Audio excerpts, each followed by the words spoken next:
Bismillah. Untuk anak-anak saja yang udah masuk, kameranya dibuka semua ya.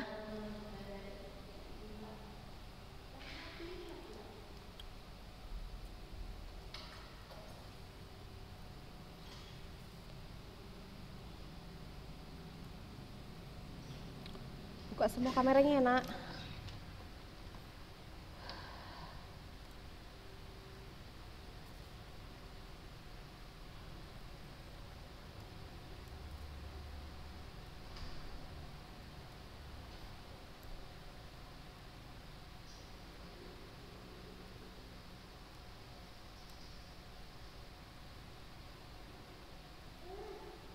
Buka semua, nak, kameranya.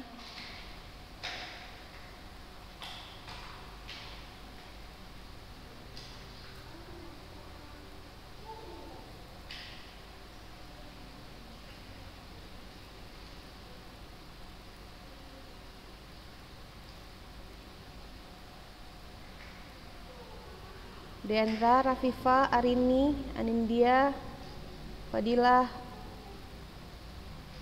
Buka kameranya.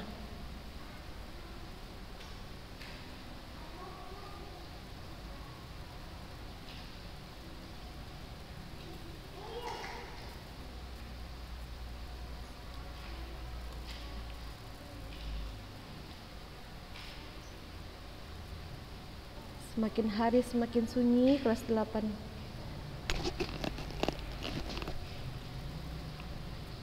Kita mulai ya. Assalamualaikum warahmatullahi wabarakatuh. Waalaikumsalam warahmatullahi wabarakatuh. Alhamdulillahirrabbilalamin. Wassalatu wassalamu ala asyrafil anbiya'i wal mursalin wa ala alihi wa sahbihi ajma'in. Amma ba'du. Apa kabar anak-anak suci semua, sehat? Alhamdulillah.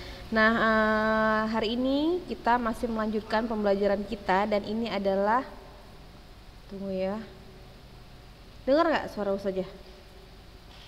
Dengar Oke. Ini adalah pertemuan terakhir di semester 2 karena minggu depan kita juga sudah libur, ya kan? Mulai dari tanggal 6 kita udah libur. Kemudian kita akan masuk lagi mungkin sekitar tanggal 24 Mei. 24 Mei itu kita masuk ke pertama, kemudian tanggal 27 kita udah ujian praktek. Tanggal 27 Mei kita udah ujian praktek. Jadi nanti ketika kita masuk lagi itu udah jadwal praktek ya. Pas kita pelajaran IPA di hari Jumat itu udah masuk langsung pelajaran ujian praktek. Nah, setelah ujian praktek nanti ujian tahfiz. Habis ujian tahfiz baru ujian tulis. Habis ujian tulis baru remedial. Habis remedial bagi rapot. Habis bagi rapot libur lagi sebentar. Habis libur lagi masuk lagi. Nah, masuk lagi udah jadi kakak-kakak, udah jadi kelas 9. Nah, mudah-mudahan nanti jika tidak ada perubahan, dan maksudnya perubahan yang lebih baik ya, kita berharap ada perubahan yang lebih baik. Semoga di kelas 9 kalian semester 1 kita udah masuk tatap muka ya. Saat ini lagi dicanangkan guru-guru mau divaksin ya kan, supaya pembelajaran tatap muka pada saat bulan Juli bisa berjalan dengan lancar. Jadi tetap kita menjaga kesehatan dan mematuhi protokol kesehatan dengan 3M, memakai masker, menjaga jarak, kemudian satu lagi apa? Mencuci tangan. Nah, iya, hari ini kita akan melanjutkan pembelajaran kita tentang bunyi ini. Kemarin Ustazah udah suruh baca kan, ini bagaimana sistem pendengaran pada manusia ya kan, dimulai dari gelombang bunyi yang kemudian ditangkap oleh daun telinga. Daun telinga kemudian gelombang bunyi tersebut bergetar di gendang telinga kita ya kan. Masuk daun telinga, masuk dulu ke saluran telinga. Ini saluran telinga, kemudian menggetarkan gendang telinga kita, kemudian akan menuju ke 3 tulang pendengaran kita, yaitu tulang martil, landasan, dan sanggurdi. Selanjutnya dia akan menuju ke rumah siput atau koklea. Nah, setelah itu dari rumah siput kemudian akan menuju ke organ korti ya kan. Selanjutnya gelombang bunyi tersebut akan menuju ke otak yang akhirnya diterjemahkan oleh otak itu adalah bunyi apa gitu ya kan. Nah, ini adalah sistem pendengaran pada manusia. Nah, selanjutnya kita akan masuk ke pendengaran pada hewan. Nah, seperti yang sebelumnya Ustazah udah bilang, anjing itu adalah salah satu hewan yang dia bisa mendengar dengan 3 frekuensi, yaitu infra, ultra, dan audio, ya kan? Nah, coba kamu perhatikan ketika anjing mendengar sesuatu atau melacak sesuatu, dia akan menggerakkan telinganya sedikit, agak gerak-gerak sedikit gitu ya kan. Nah, kenapa seperti itu? Nah, itu adalah cara anjing untuk memfokuskan suara yang dia terima. Nah, sistem ini disebut dengan sistem sonar. Namanya adalah sistem sonar, yaitu sistem yang digunakan untuk mendeteksi tempat dalam melakukan pergerakan dengan deteksi suara frekuensi tinggi, Jadi namanya sistem sonar. Nah, sonar itu singkatan dari Sound, Navigation, and Tracking. Jadi ini adalah suatu metode yang menggunakan gelombang ultrasonik untuk menaksir bagaimana ukuran dari benda, bentuk benda, atau letak benda, atau kedalaman benda. Jadi kalau misalnya kita mau mengukur kedalaman laut misalnya kan, mengukur kedalaman laut, nggak mungkin kita ukur kan, kalau ukur kedalaman laut itu kan dari permukaan laut sampai ke dasar laut ya kan, dari dasar laut sampai ke permukaan laut. Nggak mungkin berenang penyelam itu sampai ke dalam, iya kalau dalamnya bisa dijangkau, tapi kalau sampai ke dalam kali nggak bisa dijangkau oleh penyelam. Jadi maka menggunakan yang namanya sonar. Sonar ini adalah sistem yang dia menggunakan gelombang ultrasonik yang nanti akan dipancarkan ke dasar laut. Dasar laut akan memantulkan kembali gelombang tersebut. Nah, dari situ maka dapat diukur berapa kedalaman laut tersebut. Begitu juga dengan hewan. Hewan menggunakan sonar ini untuk mengetahui berapa jarak dia ke benda, berapa jarak dia ke dinding ataupun apa gitu kan. Dan dia jadi tahu, oh di sana ada benda, karena kan hewan pada malam hari penglihatannya kan kurang jelas ya kan, apalagi kelelawar dia hanya mengandalkan pendengarannya untuk mengetahui letak, mengetahui bentuk, mengetahui ukuran dari suatu benda. Nah, seperti pada gambar yang ini adalah gambar sistem sonar pada kelelawar. Jadi gambar yang kuning ini adalah sonar dari si kelelawar. Kemudian ketika kelelawar memancarkan sonarnya, ya kan, memancarkan sonarnya, ini ada sebuah hewan atau kupu-kupu di sini kan. Nah, nanti sonar ini akan memantulkan kembali gelombang yang bukan sonar yang memantulkan, maksudnya gelombang akan dipantulkan kembali ketika dia mengenai benda ini. Nah, yang warna merah itu adalah pantulan gelombang sonarnya. Nah, jadi si kelelawar tahu dia, oh berarti di dekat sini jaraknya udah dekat, ada kupu-kupu. Mungkin dia nggak tahu itu kupu-kupu atau apa, tapi maksudnya dia tahu ada sesuatu pada jarak tertentu, yaitu dengan cara sistem sonar ini tadi ya. Jadi si kelelawar ini dia akan mengeluarkan gelombang ultrasonik yang dia frekuensinya di atas 20.000 Hz pada saat ia terbang. Kemudian nanti gelombang yang dikeluarkan itu akan dipantulkan kembali ke dia. Nah, dan diterima oleh yang namanya receiver atau alat penerima yang berada di dalam tubuh kelelawar. Nah, kemampuan kelelawar ini disebut dengan ekolokasi. Kemampuan kelelawar untuk menentukan lokasi disebut dengan ekolokasi. Ya, ini dia ekolokasi. Nah, selanjutnya kita mau cepat aja ya, karena waktu kita terbatas, karena ini pertemuan terakhir. Abis Ustazah menjelaskan tentang materi ini, Ustazah akan menyuruh kalian mengerjakan uji kompetensi yang ada di sini ya. Nanti itu kan ada 10 soal pilihan ganda dan 5 soal uraian. Itu kalian kerjakan dua-duanya. Nanti kalian kerjakan dapat 2 nilai ya. Dan langsung dikumpulkan, karena itu untuk kebutuhan DKN kita, karena udah lama Ustazah kasih latihan sama kalian kan. Nah, ini adalah latihan yang terakhir di semester ini ya. Nah, selanjutnya ada lumba-lumba. Nah, lumba-lumba ini habitatnya ada di laut ya kan, di lautan. Nah, lumba-lumba kadang sering kita lihat ada di permukaan air. Ngapain dia di permukaan air, nak?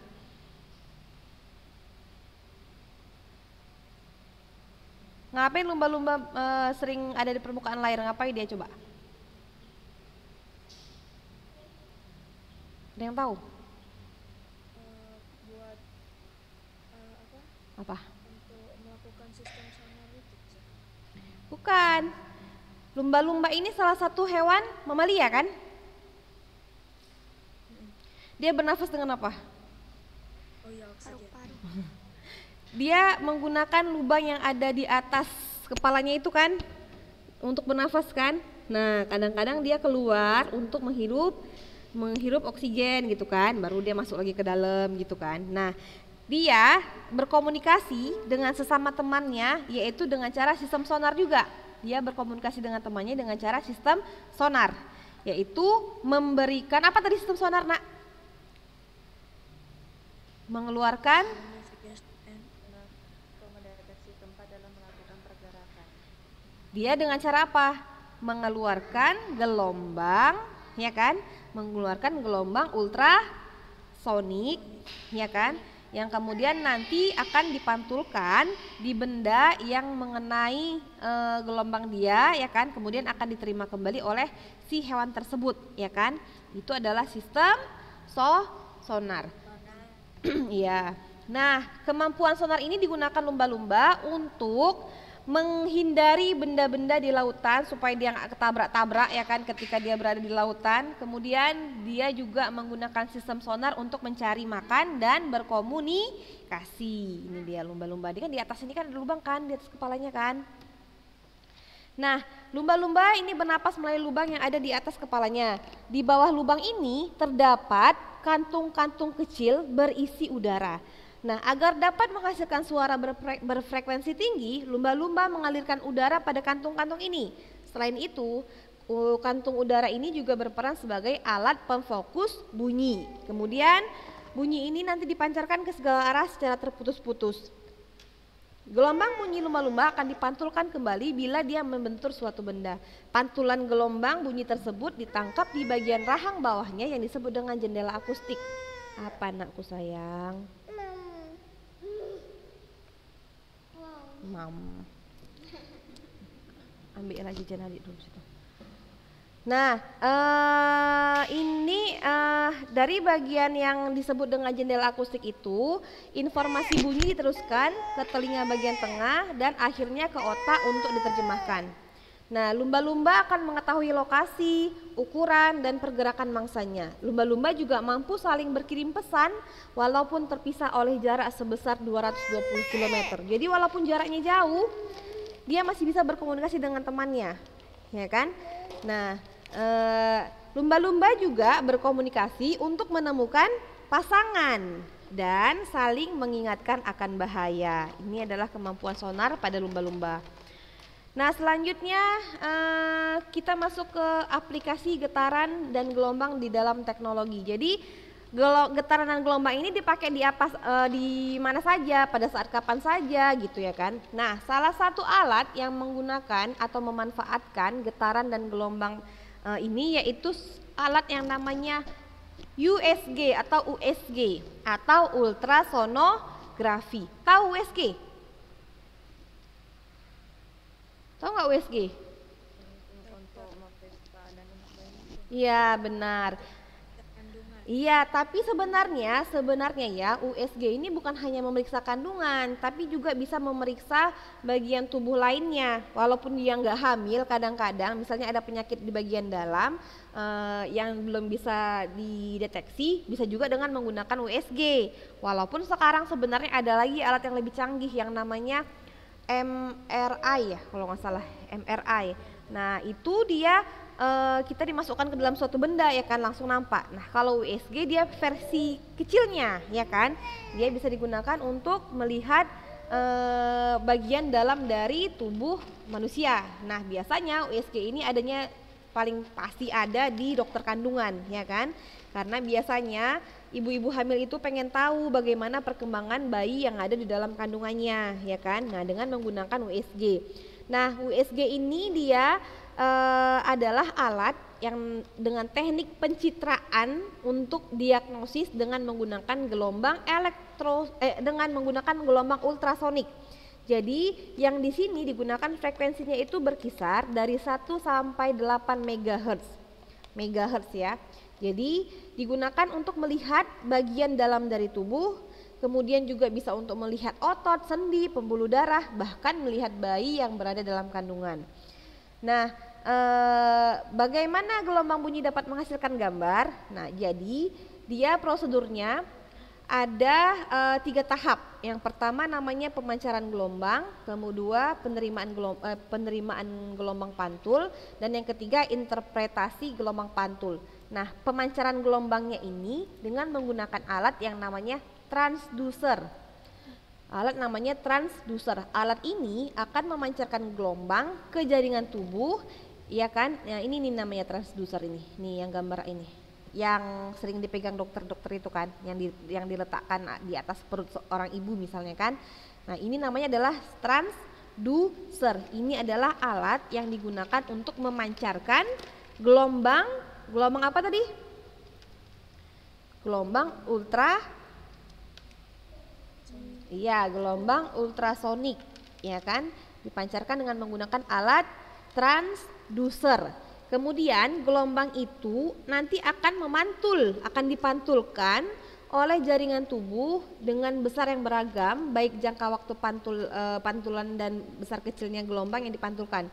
Jadi gelombang yang dipantulkan oleh jaringan tubuh itu selanjutnya akan diterima oleh transducer, kemudian akan diubah menjadi gelombang yang menjadi sinyal listrik, kemudian dihantarkan menuju komputer. Nah, dari komputer inilah proses penampakannya. Jadi gini kan, ini adalah transducernya, yang ini adalah komputernya, dan ini adalah hasil dari USG-nya. Nah, nampak kan di sini ketika dipancarkan gelombang tersebut, nampak dia penampakannya seperti ini. Oh, ini adalah bayinya gitu kan. Biasanya kalau dokter kandungan dia lebih tahu. Kadang-kadang kecil pun dia tahu. Oh, ini bayinya kecil. Kok kita nggak paham kali kan bagaimana cara menggunakannya. Nah, untuk menggunakan alat ini juga harus ada ilmu agar lebih paham. Nah, kemudian sonar. Nah, sonar ini ya kalau tadi sonar pada hewan, nah ada juga sonar atau alat yang digunakan untuk menghitung atau mengukur kedalaman laut, ya, seperti yang Usdi bilang tadi kan. Nah, jadi dia digunakan untuk menghitung kedalaman dasar lautan dengan cara memancarkan bunyi ke dalam air. Jadi gelombang bunyi itu akan merambat. Nanti gambarnya seperti ini. Nih. Ini adalah sebuah kapal yang di dalam kapal ini ada sonarnya. Nah, nanti kapal ini dia akan memantulkan bunyi, ya kan? Memantulkan bunyi melalui alat yang namanya transducer. Dipantulkanlah gelombang bunyi ultrasonik itu ke dasar laut. Ketika dia udah sampai dasar laut, dia akan memantul ke atas. Ya, paham nggak sampai di sini? Ketika dipancarkan gelombang ke dalam, nah ketika dia menyentuh dasar laut, dia akan memantul menuju ke detektor. Nah, detektor inilah yang akan menerjemah berapa jarak dari dasar laut ke permukaan laut. Inilah sistem sonar yang digunakan untuk mengukur kedalaman laut. Sehingga kalau kita lihat bagaimana cara menghitung jaraknya itu, cara menghitung jaraknya dengan rumus ini. Menghitung jarak dari dasar laut ke permukaan laut, rumusnya adalah S sama dengan V dikali T dibagi 2. S sama dengan V dikali T dibagi 2, di mana V adalah kecepatan dari gelombang bunyinya, kemudian T itu adalah waktu yang dibutuhkan ketika gelombang itu sampai. Jadi ketika gelombang itu sampai itu adalah waktunya, kemudian dibagi 2. Kenapa dibagi 2? Karena di situ ada gelombang ke bawah sama ke atas, kan 2 kali kan gelombangnya jalan kan, ada 2 gelombang, makanya dibagi 2. Karena 1, 2, kayak bagi 2. Rumusnya adalah S sama dengan V kali T per 2. Kalau kita tahu kan kalau rumus kecepatan itu kan V sama dengan S per T kan. Rumus kecepatan yang kita udah pelajari, V itu kan sama dengan S per T, kecepatan sama dengan jarak per waktu. Jadi kalau ditanya berapa jaraknya, otomatis rumusnya V kali T. Nah, cuman kalau dia mengukur kedalaman laut, dia harus dibagi 2. Kenapa dibagi 2 tadi? Karena gelombangnya. Iya, karena gelombangnya ada 2 kan. Gelombang kalau gelombang datang sama gelombang pantul. Ya kan, nah makanya dibagi 2. Itu adalah untuk mengukur kedalaman dari suatu laut, kedalaman dasar laut. Nah, selanjutnya alat yang menggunakan atau memanfaatkan getaran dan gelombang adalah terapi ultrasonik. Ini terapi ultrasonik ini adalah alat yang digunakan untuk keperluan medis. Namanya udah pakai terapi ya, sudah pasti ini adalah untuk keperluan medis. Ini untuk terapi fisik ya, untuk menangani keseleo, habis itu macam-macam lah ya kan. Selanjutnya ada lagi alat namanya pembersih ultrasonik. Pembersih ultrasonik ini adalah alat pembersih yang menggunakan gelombang ultrasonik dengan frekuensi antara 20 sampai 400 kHz. Dan cairan pembersih tersebut digunakan untuk membersihkan benda-benda ya. Kemudian ada lagi biasanya pembersih ultrasonik ini digunakan untuk membersihkan mbak tolong. Oh, Osti. Angkat deh. Udah. Nah, biasanya pembersih ultrasonik ini digunakan untuk membersihkan perhiasan, membersihkan lensa, jam tangan, alat bedah, alat musik, alat laboratorium, dan lain-lain. Nah, kemudian ada juga namanya sonifikasi. Ini adalah pemberi energi gelombang ultrasonik pada suatu bahan. Ini bisa digunakan pada laboratorium. Ya, digunakan pada laboratorium. Ini namanya alatnya adalah sonikator namanya. Selanjutnya ada pengujian ultrasonik. Ini adalah teknik pengujian berdasarkan penyaluran gelombang ultrasonik. Nah, jadi nggak usah terlalu ini kali. Jadi yang penting kalian tahu aja untuk apa aja digunakan. Apa ya tadi pertama? USG. 2 sonar ya. Yang ketiga? Benar sekali. 4 5 benar. Yang terakhir? Ya. Ini si Dwi, Anindya, Suraya, Ola, Naziha nyatet nggak? Aki nyatet. Nanti usah tanya ya. Nah, dengan demikian berakhirlah materi kita tentang tentang getaran dan gelombang. Nah, insya Allah setelah liburan kita langsung ujian praktek. Ujian prakteknya insya Allah itu tentang getaran dan gelombang juga. Yang tentang bandul-bandul itu, masih ingat kan?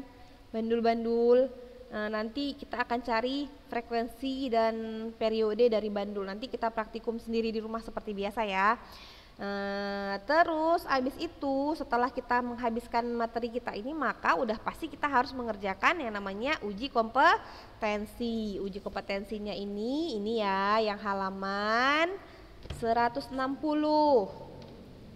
Halaman 160.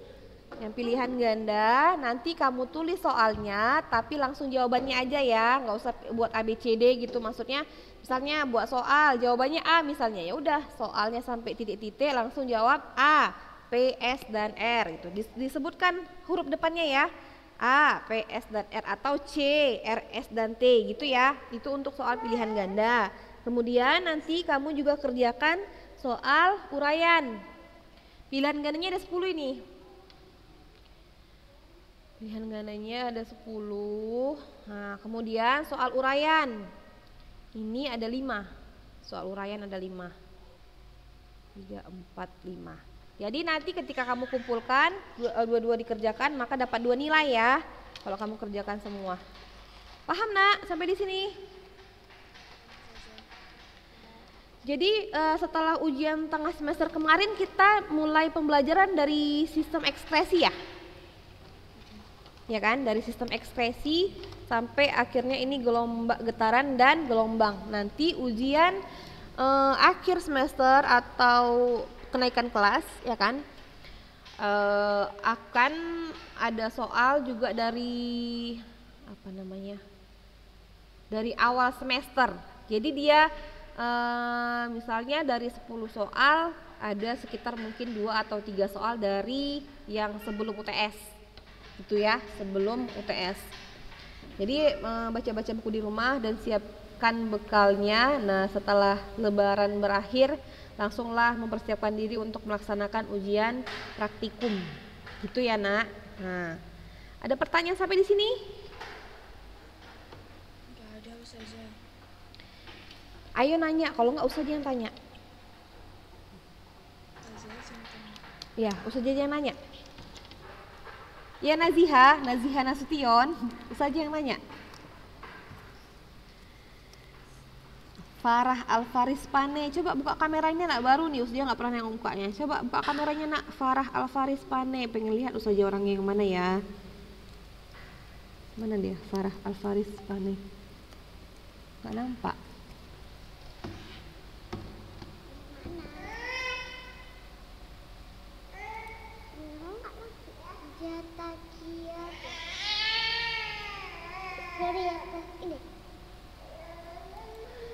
Gak ada nanya nih, betul, Ustazah nanya ya.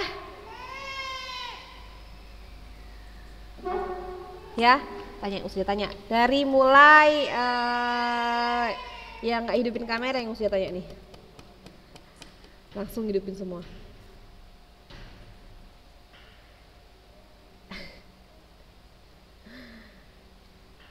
Sabrina Nurul. Coba kamu sebutkan 3 jenis bunyi berdasarkan frekuensi. Sabrina. Berdasarkan frekuensinya, Sabrina.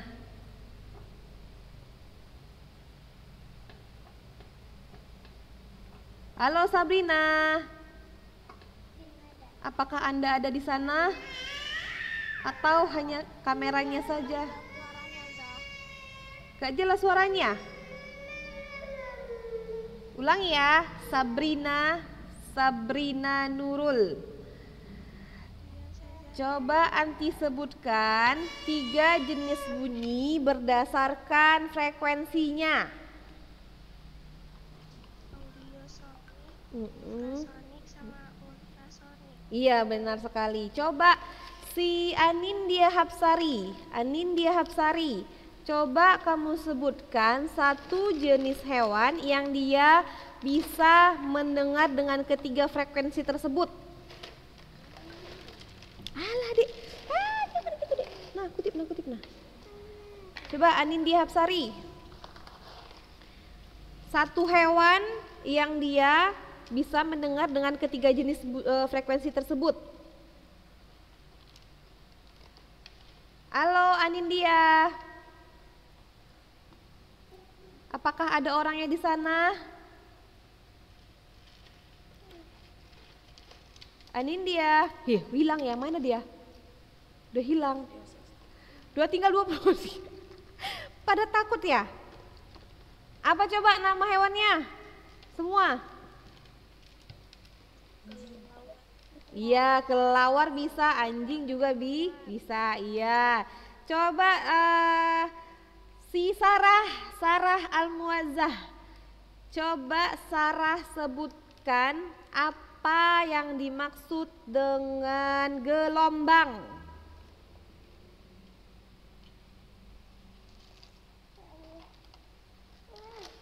Gelombang, apa Sarah gelombang?